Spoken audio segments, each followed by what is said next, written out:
আমার সামনে যদি কোনো নারী নিউড হয়ে যায়, ড্রেসই নাই ধরেন, আমি কি তার দিকে তাকাতে, মানে দেখেন সূরা নূরে যে আল্লাহ তাআলা পর্দার কথা বলেছেন, এখানে দুটো বলেছেন, যে পুরুষও যেন চোখের হেফাজত করে, নারীও যেন চোখের হেফাজত করে এবং পর্দা করে। তাহলে একমাত্র নারী ঢেকে থাকবে আর আমি তাকিয়ে থাকবো, এইটা?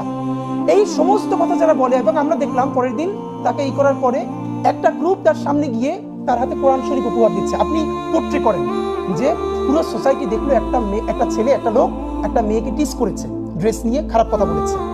পরের দিন তাকে ছাড়িয়ে আনার পর বীর বিক্রমে তার হাতে কোরআন তুলে দেওয়া হয়েছে, ফুলের মালা হয়েছে। এবার আপনি ভাবেন, যারা ইসলাম ভালোবাসে, মুসলমান ভালোবাসে, এমনকি আরবান সেই ক্লাসটা যারা ধর্ম পালন করে, অ্যাজ ওয়েল অ্যাজ তার কালচারেও সে ওরকম বিলং করে, তার কাছে কি মেসেজটা যাচ্ছে?